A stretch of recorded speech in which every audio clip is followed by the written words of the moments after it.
Hello नमस्कार साथियों, कैसे हो आप सब लोग। तो फिर से आप सबका स्वागत है helix paramedical and nursing classes में। आज कई दिनों के बाद आपके साथ लाइव आया हूं। मैंने पिछली जो लाइव वीडियो ली थी लगभग महीने भर से ज्यादा हो गया। आज जो वीडियो लेके हम आए हैं, जो भी आपके सामने लाइव सेशन ये चल रहा है, उसमें कुछ चीजें अपन नई ऐड करने वाले हैं। कुछ चीजें आने वाले समय में जो अपन को इम्पोर्टेंट बेनिफिशियरी जो रहने वाली है वो अपन पढ़ने वाले हैं, ठीक है। सबसे पहले तो ये जो वीडियो है, ये जो लेक्चर है अपना, ये किन बच्चों के लिए इम्पोर्टेंट रहेगा वो अपन देखेंगे। लिए क्या क्या चीजें अपन को इसमें पढ़नी है। सबसे पहले मैं बता रहा हूं कि ये जो सेशन है वो डीआरटी, डीएमएलटी, डीईसीजी, डीएफ, तो सभी पैरामेडिकल कोर्सेज के फर्स्ट ईयर और सेकंड ईयर के जो भी सारे स्टूडेंट हैं उन सभी के लिए इंपॉर्टेंट रहने वाला है, ठीक है। लेकिन किसके लिए इंपॉर्टेंट रहेगा?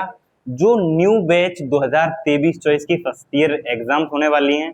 दूसरी चीज, जो कि 22-23 सेशन में जिनके बैक रह गई है उन सभी के लिए फर्स्ट ईयर के लिए। सेकेंड ईयर में जो 21-22 बैच जो फ्रेशर बच्चे हैं उनका जो अपना बैच रहेगा उनके लिए भी इम्पोर्टेंट लेक्चर रहेगा, ठीक है। अब अपन इसमें लेक्चर में आगे बात करेंगे कि कौन कौन सी चीजें अपन को पढ़नी है, कैसे पढ़नी है, कब तुम्हारे एग्जाम्स रहने वाले हैं, कैसे अपन को स्ट्रेटजी रखनी है, कब से अपन को पढ़ाई स्टार्ट करनी है कि अपन लास्ट तक पास होके निकले आरपीएमसी, ठीक है। तुम सबने जब भी तुमने आरपीएमसी में एडमिशन ले लिया होगा, एक डर बना दिया जाता है कि यार आरपीएमसी में पास होंगे नहीं होंगे, बैक बहुत लगते हैं। एक बात आपने सुनी है कि जो पढ़ता है उसके बैक नहीं लगती, जो नहीं पढ़ता उसके बैक लगेगी, ये कंफर्म है। तो जो दूसरे बाहर का माहौल जो है ना, उसको अपन को अपने ऊपर हावी नहीं होने देना। अपन पढ़ने पास होंगे, ठीक है कि नहीं। जो अपन को नेगेटिव एनर्जीज हैं वो अपने अंदर प्रोड्यूस नहीं करना, ठीक है कि नहीं। दूसरी चीज, अगर अपन जो तुमको थंबनेल पीछे दिख रहा होगा, इसमें सभी जो कोर्सेज अपने पैरामेडिकल के नए कैडर्स के वो सारी चीजें लिखी हुई हैं। दूसरी चीज में इसमें एक चीज लिख रही है, एग्जाम कितनी जल्द। बच्चों को रहता है कि यार सर एग्जाम जल्दी हो जाएंगी तभी हम तैयारी स्टार्ट कर देंगे, क्यों अपन 6 महीने पहले स्टार्ट करें।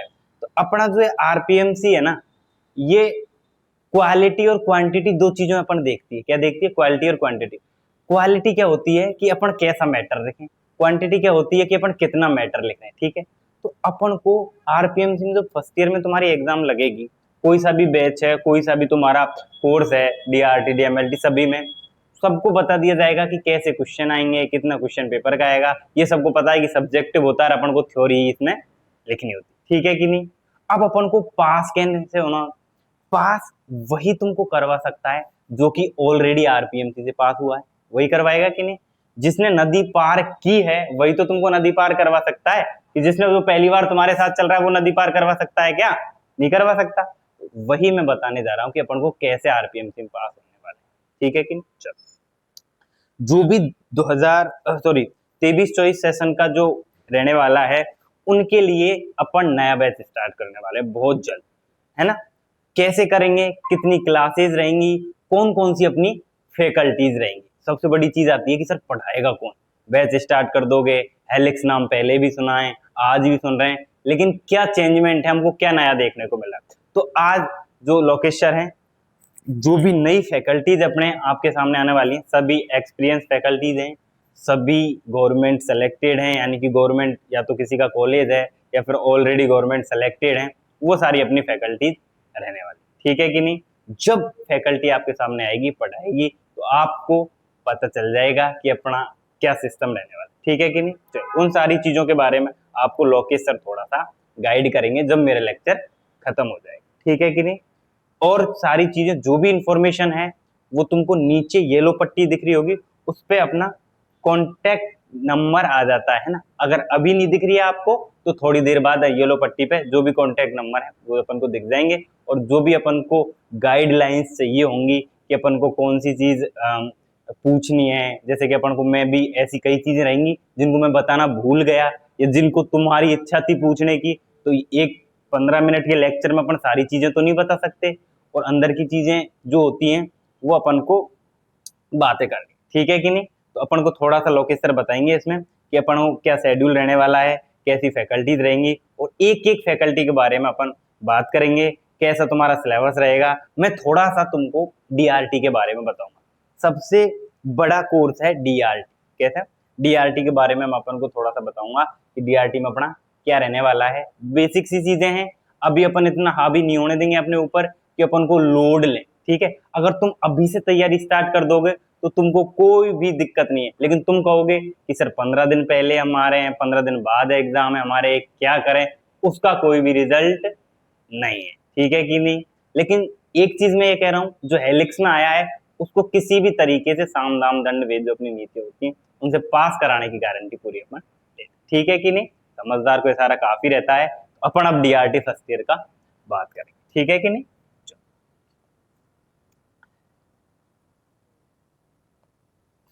देखो,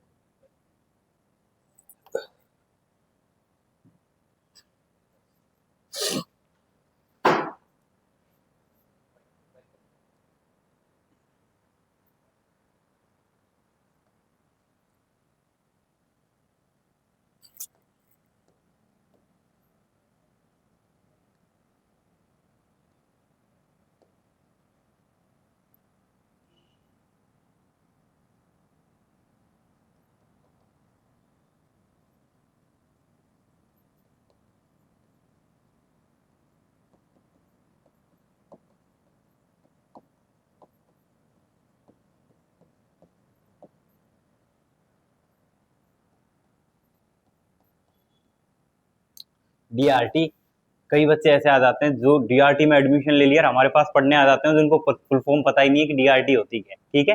तो सबसे पहले अपन को जो बेसिक चीज है, डिप्लोमा इन रेडिएशन टेक्नोलॉजी, ठीक है। सबसे पहला चीज आ रही है इसमें रेडिएशन। तो अपन डीआरटी जो अपनी चीज है उसमें अपन रेडिएशन यूज में लेते हैं, वो सारी चीजें हम सिलेबस में पढ़ने वाले। फर्स्ट ईयर के बारे में मैं थोड़ा सा तुमको बताऊंगा। फर्स्ट ईयर में अपनी 4 सब्जेक्ट है। कितनी सब्जेक्ट रहती है फर्स्ट ईयर में अपनी? 4 सब्जेक्ट रहती है। कौन कौन सी रहती है?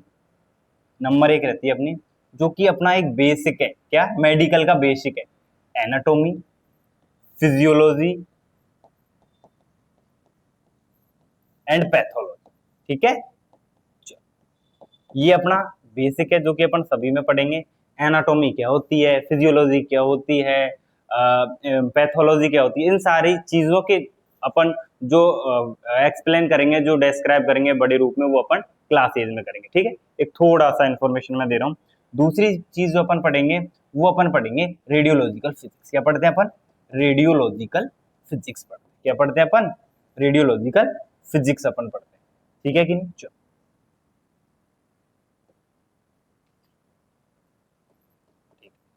रेडियोलॉजिकल फिजिक्स में अपन क्या पढ़ते हैं, जो भी अपन इक्विपमेंट जो यूज में लेते हैं ना अपन रेडिएशन एक्सरे करने के लिए, क्या करने के लिए? एक्सरे करने के लिए जो भी अपन इक्विपमेंट यूज में लेते हैं, उन इक्विपमेंट्स के बारे में अपन मेनली रेडियोलॉजिकल फिजिक्स में पढ़ेंगे, और कैसे उनको यूज करते हैं, क्या उनकी मैकेनिज्म रहती है, वो सारी चीजें अपन क्या करेंगे, अपन इसमें देखेंगे रेडियोलॉजिकल फिजिक्स, ठीक है। तीसरा अपनी जो सब्जेक्ट रहती है वो रहती है अपनी रेडियोग्राफी फर्स्ट। क्या रहती है? रेडियोग्राफी फर्स्ट, ठीक है। रेडियोग्राफी फर्स्ट में अपन क्या पढ़ेंगे? पेशेंट का अपन अब एक्सरे करेंगे। तुमको अभी थोड़ा सा कि एक्सरे कैसे करेंगे, है ना।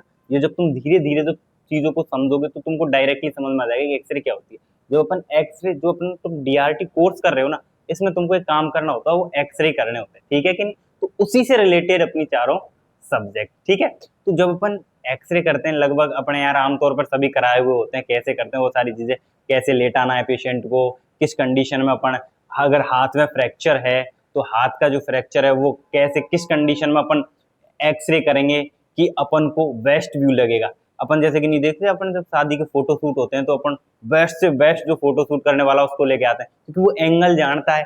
उसी में जब अपन अच्छे से पढ़ेंगे कि किस एंगल पे करना है, अपन फोटो खींचना तो सभी जानते हैं, किस एंगल पे खींचते हैं। कई ऐसे ऐसे तो भुंडी शकल के सुंदर आ जाते हैं, वो फोटो खींचने का ही तो तरीका है। तो वही अपन तरीका देखेंगे इसमें कि अपन को कैसे अपन करेंगे, तो वो अपन सब्जेक्ट में पढ़ लेंगे क्या अपन रहने वाला, ठीक है। फोर्थ अपनी सब्जेक्ट रहेगी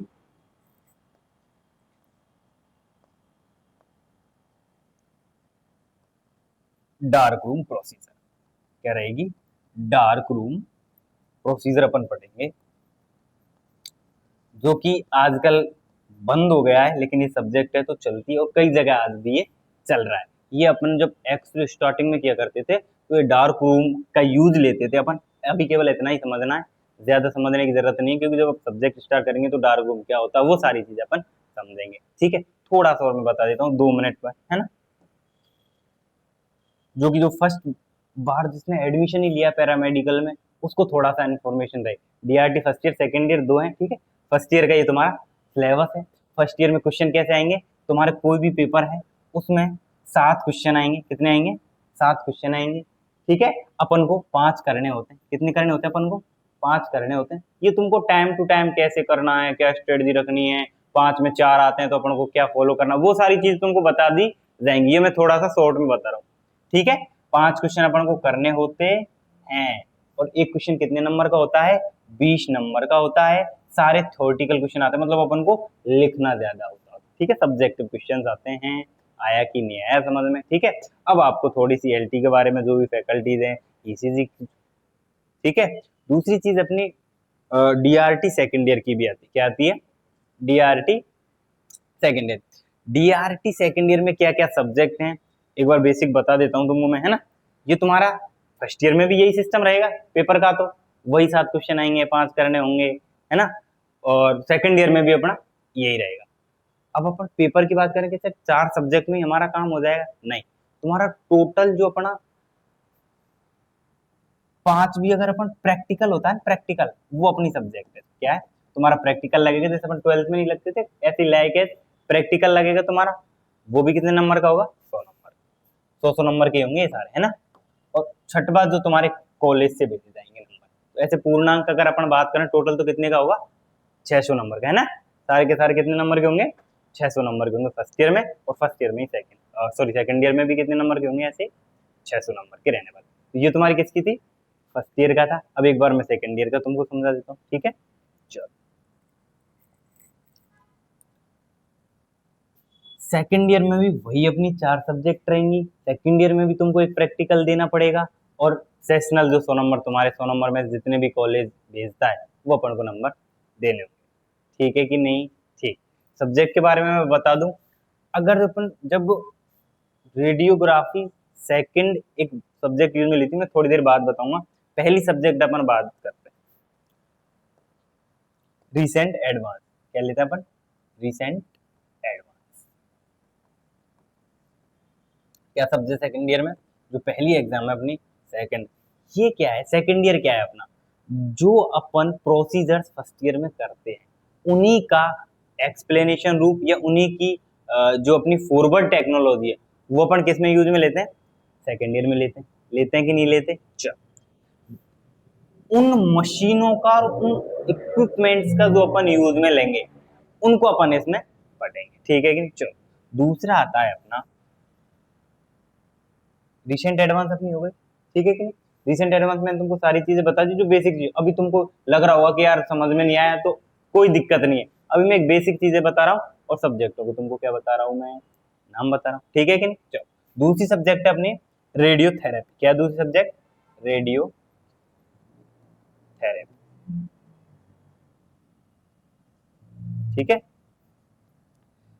तीसरी सब्जेक्ट क्या आती है, जो अपने रेडियोग्राफी फर्स्ट पढ़ी थी ना, रेडियोग्राफी फर्स्ट, उसी का दूसरा पार्ट आता है रेडियोग्राफी सेकेंड। क्या आता है, रेडियोग्राफी सेकेंड। इसको अपन एक नाम से और जानते हैं, क्या जानते हैं, एक नाम से और जानते हैं, स्पेशल इन्वेस्टिगेशन। क्या नाम है, स्पेशल इन्वेस्टिगेशन के नाम से, और अपन क्या समझते हैं इसको, ठीक है कि नहीं। 3 सब्जेक्ट हो गई, कितनी बची, एक और बची। एक बची लास्ट एंड फाइनल अपनी, वो होती है पेशेंट केयर। अगर अपन पे ये सारे प्रोसीजर्स आते हैं, क्या कहा मैंने, अगर अपन पे ये सारे प्रोसीजर्स आते हैं और अपन को पेशेंट की केयर करना नहीं आता, तो इन सारे पेशेंट जो प्रोसीजर्स हैं उनकी केयर करना सब कुछ फेल है, ठीक है। तो पेशेंट की केयर सबसे बड़ी चीज है। प्रोसीजर्स अगर तुम पे, माना तुमने प्रोसीजर किया, ठीक है कि नहीं, प्रोसीजर करने के बाद में अगर तुमने पेशेंट हैंडल नहीं किया, पेशेंट को अच्छी तरीके से तुम समझा नहीं पाए और प्रोसीजर फेल हो गया, तो दिक्कत क्या कहाँ रही तुम्हारी, पेशेंट की केयर की, ठीक है। पेशेंट को समझाने का तरीका, पेशेंट का रख रखाव कैसे अपन को करना, वो सारी चीजें अपन इसमें पढ़ते हैं। ठीक है कि नहीं। आज थोड़ा सा समय ज्यादा हो गया है, एक एक फैकल्टी को अपन को टाइम देना है, वीडियो लंबी हो जाएगी, इसके लिए अपन थोड़ा सा शॉर्ट टाइम देंगे। अब अपने लोकेश सर पधार रहे हैं सभी के बीच, उस और जो भी इंफॉर्मेशन है तुम्हारी वो सारी चीजें। ओके।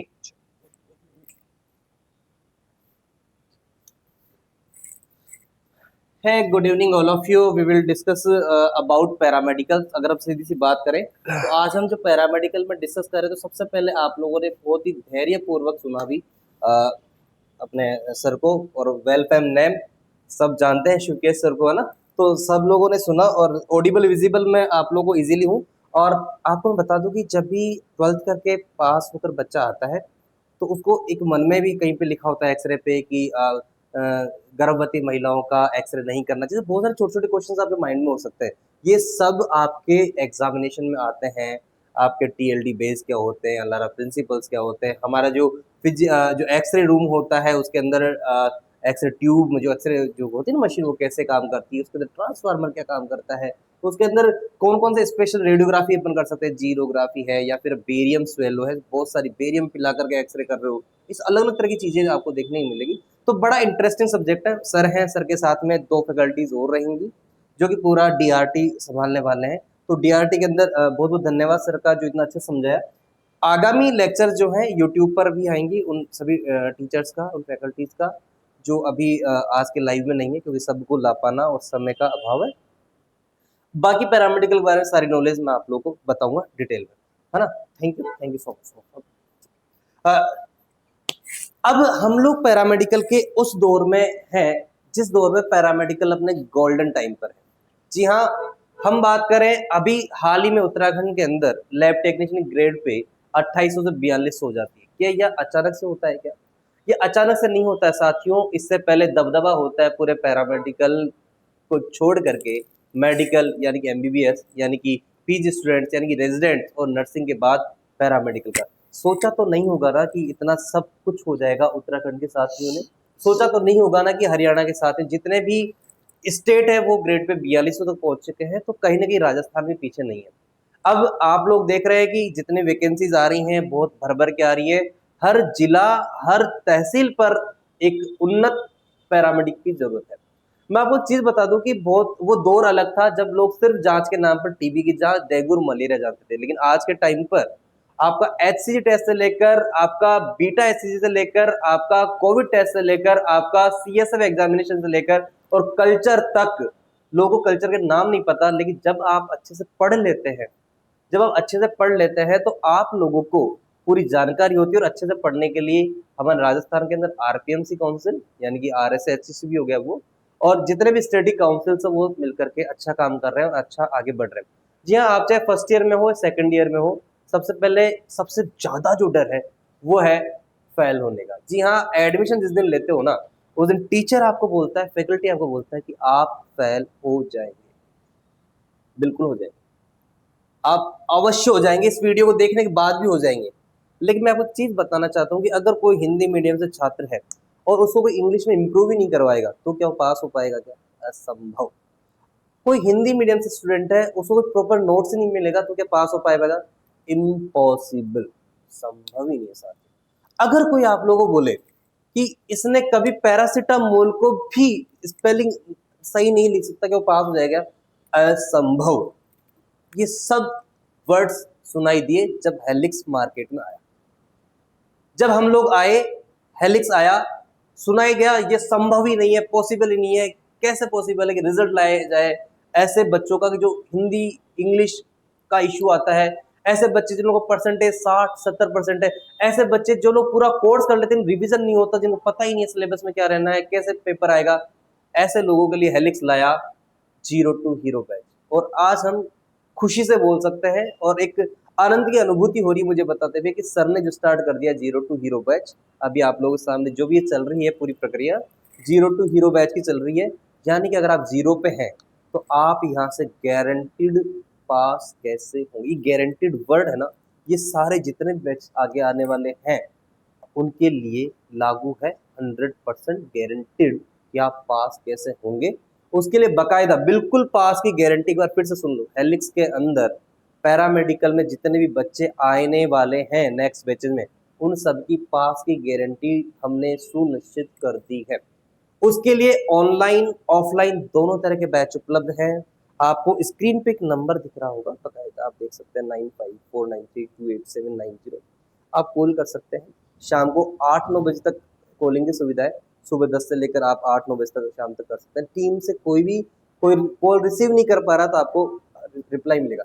देखो साथियों, बात ऐसी है कि जब मेरे पास हम लोग जब इस फील्ड में आए तो बहुत सारे लोग इस फील्ड में नहीं थे, है ना, कोई भी नहीं था। तो मेरे पास आज मैं बता दूं कि हेलिक्स ने कम से कम में नहीं तो 500 प्लस सरकारी नौकरियां दे दी है। मैं अगर एक छोटी सी बात करूं कि ऐसा नहीं कि हमने छात्रों के हित में जो 2020 की, आज हम ही बात कर रहे थे, 2020 की जो वैकेंसी आई उसके अंदर जो 2016 बैच पूरा बैठा, ये पूरा क्रेडिट हेलिक्स हो जाता है। हेलिक्स ने वो पूरा प्लान किया, रजिस्ट्रार से बात करी, कंट्रोलर से बात की, तुरंत एग्जाम कराए, कोविड से पहले पहले सबका रिजल्ट निकलवाया। आज वो सारे बच्चे, ये सारा क्रेडिट हेलिक्स को जाता है। बकायदा वीडियोस हैं, हमने जिस तरह से बच्चों के लिए लड़ाई करी, उन सब लोगों को आज सरकारी नौकरी है। जो कुछ रह गए हैं उनके लिए फिर हमने मेहनत करी, अगली भर्ती भी आई परसेंटेज बेस पे ही। आगामी भर्तियां कैसे आएगी इसके ऊपर हमें चर्चा नहीं करना चाहिए, ना इस पर लड़ना चाहिए, बहुत लोग लड़ते हैं ऐसे आनी चाहिए वैसे आनी चाहिए। मैं कह रहा हूँ जैसे भी आए आप लोगों को बेस्ट अपना देना है। परसेंटेज बनानी, अगर परसेंटेज बेस आनी है तो first year second year percentage बनाना है। अगर एग्जाम बेस आनी है तो भी पढ़ाई करना पड़ेगा, दोनों ही कंडीशन में पढ़ाई करना है। बच्चों 45 के लिए नहीं, 75 के लिए लड़ाई। 1.25 लाख से एक लड़ा हूं तब मैं गुरु गोविंद सिंह कहलाऊं।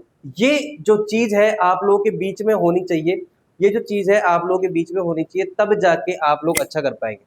मेरा मानना यह है कि बहुत सारे लोग हेलिक्स से सिर्फ इसलिए चिढ़ जाते हैं कि हेलिक्स 10 दिन में रिजल्ट कैसे देता है। मेरे बहुत सारे बच्चे जो पुराने बैच में, अभी मैं आपको 100 एग्जाम्पल से ज्यादा दे सकता हूँ कि वो 5 दिन के अंदर रिजल्ट ले गए हैं, 100 दिन के अंदर रिजल्ट ले गए। क्योंकि जीरो टू हीरो बैच जो डिसाइड किया गया है वो इसी तरह से डिसाइड किया हुआ है कि अगर आपका एग्जाम, अब हमने इसका ड्यूरेशन बढ़ाया, पहले हम लोग 15 दिन के लिए बैच चलाते थे, अभी बैच जो भी आगामी फर्स्ट ईयर और सेकंड ईयर उन सबके लिए हमने चला दिया है। जितने भी बच्चे, हमारा 23 दिसंबर यानी कल से बैच स्टार्ट, जितने भी बच्चे एनरोल कर लेंगे, मैं गारंटेड कह रहा हूँ आपकी मार्कशीट में फेल नहीं आने दूंगा साथियों। आपकी मार्कशीट में PAWS पास लिख के दूंगा, फेल नहीं आने दूंगा। और किसी कारणवश हो भी गया तो मैं जिम्मेदार लेता हूँ कि आपके मार्कशीट में PAWS पास लिखा हुआ आएगा। मैं खोखले दावे नहीं करता। मैं जब तक उस व्यक्ति के साथ में, हेलिक्स उस व्यक्ति के साथ में, उस छात्र के साथ में जब तक है, जब तक कि वो मेहनत कर रहा है, उनके साथ में मेहनत करेंगे, वो पास होकर आपको दिखाएगा। मैं एक चीज बता दूं साथियों, बहुत सारे लोग बोलते हैं कि संभव कैसे है, ये तो कोई भगवान की ही कृपा है ना। बहुत सारे लोग बोलते हैं कि यार कैसे एल के सर ऐसा क्या कर देते हैं कि पास होता है, एल के सर ऐसा क्यों मोटिवेट कर देते हैं कि इतना अच्छा रिजल्ट हो जाता है। तो कहीं ना कहीं बाबा की कृपा है, खाटू श्याम जी की कृपा है। मैं बिल्कुल इसमें, मैं कुछ भी नहीं हूँ। ऐसे बहुत से लोग आते हैं आज कहते हैं कि यार सर, उस सच में फोन आते हैं बहुत सारे, तो सर मैं शादी नहीं करूंगा, आपने मुझे पढ़ाया, मेरी नौकरी लगा दी, मैं घोड़ी तब चढ़ूंगा जब आप आओगे। ऐसे बहुत सारे शायद लाइव भी देख रहे होंगे वो लोग। लेकिन बात ये नहीं है, समय का अभाव है। मेरे को भी भगवान ने एक जरिया बना है कि मैं आप लोगों को अच्छा कर पाऊँ। लेकिन मैं एक चीज बोलना चाहूंगा कि यार आप जितने भी हो ना, जितने भी मुझे देख रहे हो, आपके माँ बाप के सपने हैं, बूढ़े बाप के कंधों का सहारा बनो। आपको जिंदगी के अंदर हजारों लोग मिलेंगे जो आपको अपने मकसद से भटकाएंगे। लेकिन सच्चाई ये है, हो सकता है आपको ये बात अभी अच्छी नहीं लगे, सभी लोग बोलते हैं ना, आपकी उम्र में आपको ऐसा लगेगा, अभी 12th पास हो गई तो निकलो, या फर्स्ट ईयर में हो, या पास होके निकलो, या सेकंड ईयर में हो, तो लगता है नहीं नहीं क्या सहारा, अभी तो बहुत उम्र पड़ी है, अभी तो पापा ही स्ट्रोंग है, पापा ही। पापा के कंधों का सहारा बनने का मतलब है तुरंत से तुरंत अच्छी नौकरी प्राप्त कर लेना। और इतना अच्छा डिप्लोमा मिला हुआ है, इतने अच्छे डिप्लोमा कोर्सेज है। अब तो LT RT OT ECG cath lab सभी की वैकेंसीज आने वाली, तो घबराना बिल्कुल नहीं है, ये ध्यान रखना, है ना। और मैं एक चीज बोलूंगा कि मैं खुद के लिए, कि खुली छतों के दिए तो कब के बुझ गए होते, बेशक कोई ना कोई हवाओं का रुख बदल रहा है, तो कोई तो है जो मुझे इतनी पावर देता है कि मैं आप लोगों को रिजल्ट दे पाता हूँ। अदरवाइज हेलिक्स इतना अच्छा रिजल्ट दे पाता है। मेरे साथ जो मेरी टीम है ना, सबसे बेहतरीन काम कर रही है। और टीम के अंदर अब तो कम से कम 15 लोग हैं। लैब टेक्नीशियन वैकेंसी के लिए है, RT के लिए है, ECG के लिए, कैथ लैब के लिए, ऑफ्थो के लिए, ब्लड बैंक के लिए, इमरजेंसी ट्रॉमा के लिए, कुछ भी नहीं छोड़ा है, सब कुछ है। हेलिक्स के अंदर जितने भी डिप्लोमा है उनके first year and second year के बैचेस रनिंग में है। 23 तारीख से नए बैच हैं, आप ज्वाइन कर लीजिए, मैं जिम्मेदारी लेता हूँ। जितने भी हैं रिजल्ट में आप लोग को पास करवा के दिखाऊंगा। ये नए बैचेस के लिए लागू हो चुका है, ये लोहे की लकीर हो चुकी है। इसको ये कुछ भी करना पड़े हम लोग करेंगे। आपको नाइट क्लास लेनी हो, डे क्लास लेनी हो, गेस्ट पेपर तैयार करवाना हो, आपको आपको वही पढ़ाया जाएगा जो इस बार एग्जाम देने वाला है। उसके अलावा उस चीज को ज्यादा पढ़ाया जाएगा। ऐसा नहीं सब कुछ सिलेबस छोड़।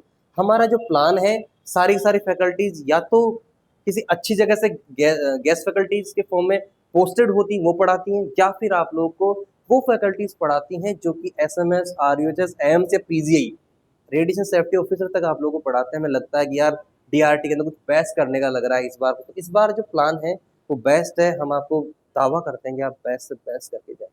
ठीक है, चलिए फटाफट से मैं आता हूँ आप लोगों के साथ में जो भी चीजें हैं, आप लोग जितने भी कोर्स है, डीएमएलटी की बात मैं कर लेता हूँ।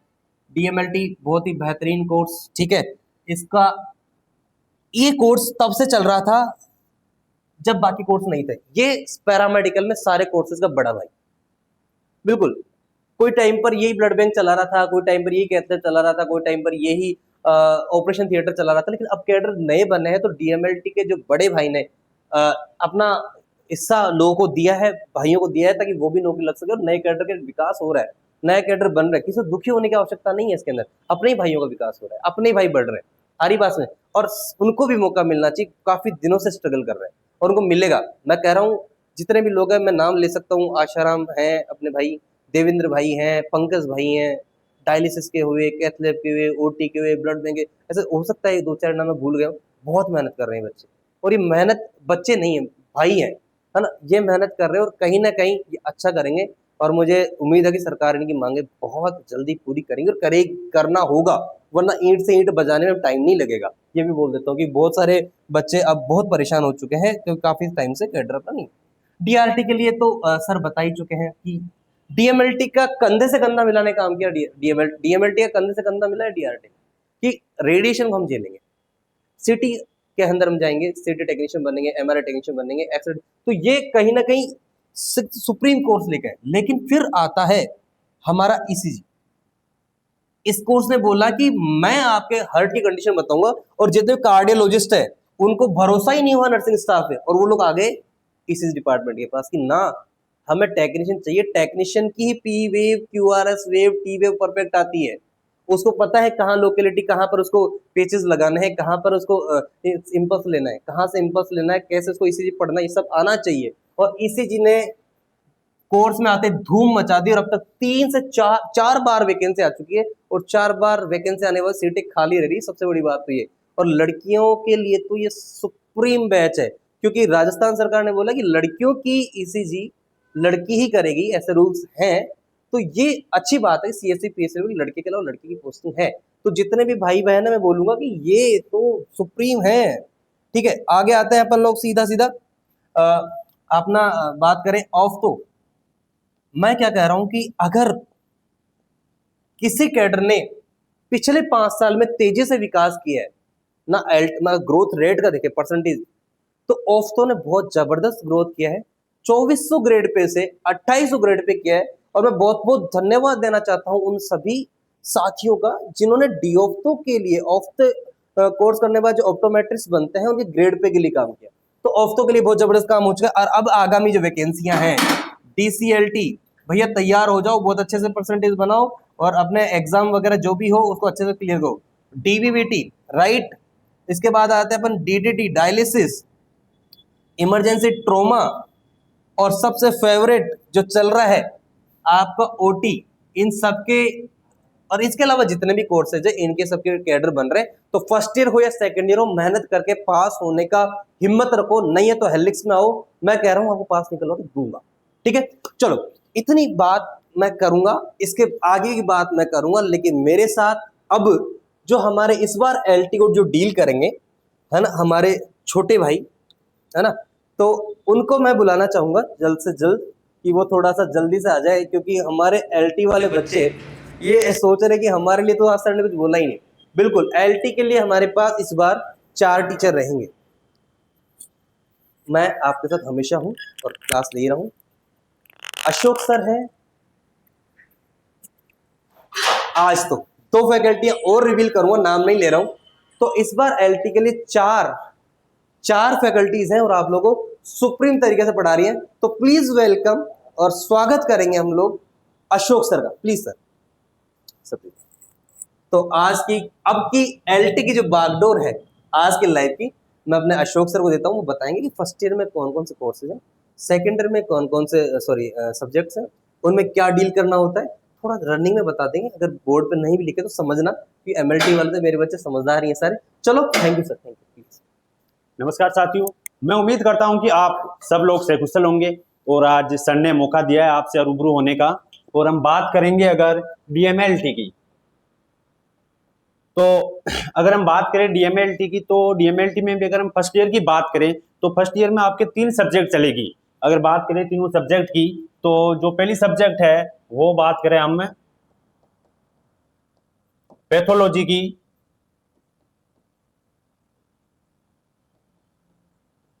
हेमेटोलॉजी एंड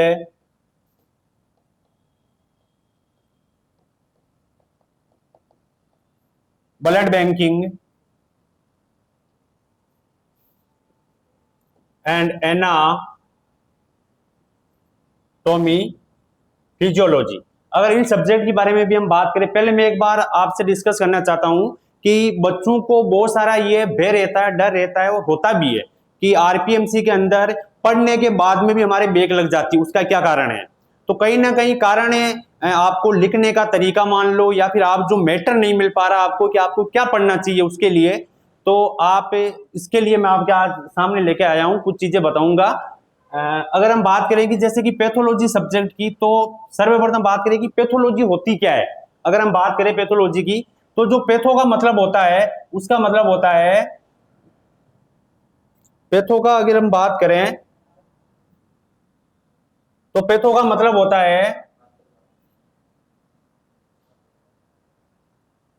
अगर हम बात करें कि पैथो की, अगर हम बात करें पैथो की, तो अगर पैथो का मतलब होता है डिजीज एंड लॉजी का मतलब होता है स्टडी, यानी कि विज्ञान की ऐसी शाखा जिसमें डिजीज के बारे में अध्ययन किया जाता है, उसे क्या बोलते हैं हम? पैथोलॉजी। उसी हिसाब से अगर हम बात करें haematology and blood banking, haemato का मतलब होता है ब्लड एंड लॉजी का मतलब स्टडी, यानी कि जिस ऐसी शाखा विज्ञान की जिसमें ब्लड के बारे में अध्ययन किया जाता है, हेमेटोलॉजी।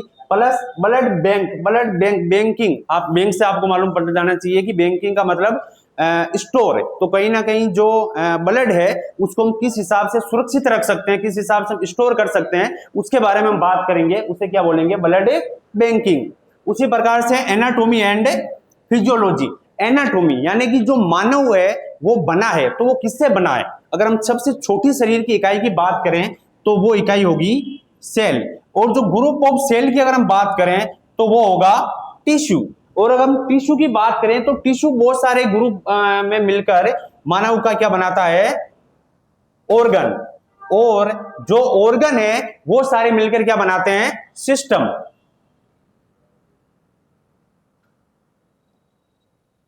तो ये जो पूरी हमारी बॉडी जिस हिसाब से जो ऑर्गन है, जो उसकी संरचनात्मक और क्रियात्मक एक्सटर्नल स्ट्रक्चरल जो रूप है, उसका हम अध्ययन किसमें करेंगे? एनाटॉमी में। और फिजियोलॉजी में हम अध्ययन करेंगे कि जो सारे के सारे ऑर्गन हैं वो किस हिसाब से काम करते हैं, उसके बारे में बात किसमें करेंगे? फिजियोलॉजी में बात करेंगे। अगर हम, टाइम का अभाव है लेकिन अगर हम जैसे की बात करें थोड़ा सा डिटेल में, तो अगर पैथोलॉजी की बात करें तो मोस्टली तुम्हारे पैथोलॉजी के अंदर urine analysis and CSF. Urine analysis और सीएसएफ मोस्टली हर बार या फिर अधिकांश से इनमें से क्वेश्चन पुटअप होते हैं। और प्रैक्टिकल के लिहाज से भी जो यूरिन एनालिसिस है वो आपके लिए बहुत ही महत्वपूर्ण है। और अगर हम उसी हिसाब से बात करें हिमेटो में या फिर ब्लड बैंकिंग में, तो जो बच्चे हैं वो पढ़ने के बाद भी आरपीएमसी के साथ कुछ हद तक आरपीएमसी मान लो, या फिर आपके पास इतना वो नहीं है लिखने का तरीका, लेकिन अगर आप हमारे पास यहाँ आते हो तो हम इसको अच्छे से डील करेंगे, क्योंकि अभी टाइम का अभाव है तो मैं हर चीज के बारे में उतना डिटेल में नहीं बता सकता। Thank you.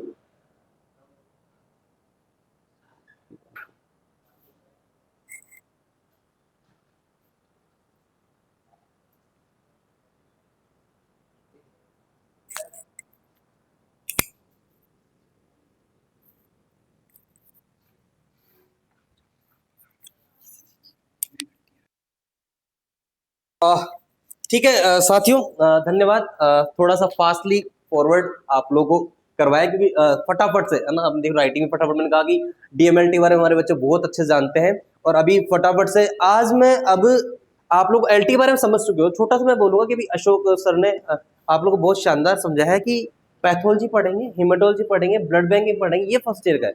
सेकंड ईयर में हम लोग बात करेंगे हमारा जो है microbiology, parasite sorry microbiology, histopathology और बायोकेमिस्ट्री। और माइक्रोबायोलॉजी में पैरासाइट्स हैं, बैक्टीरिया हैं, वायरसेस हैं, इम्यूनिटी सिस्टम कैसे काम करेगा वो डिटेल में पढ़ेंगे और रिजल्ट लेंगे। और मैं एक चीज बोल रहा हूँ बच्चों, एक लाइन सुन लो, आएगा तो वही पेपर में जो हेलिक्स बताएगा, चाहे वो कोई भी बनाए पेपर में वही मैम और है, वो भी डील करेंगी। और अगर जरूरत पड़ेगी तो एक और फैकल्टी हमारे करेंगे पूरे ब्लड बैंक के कोर्सेज के लिए। ठीक है sir, thank you so much.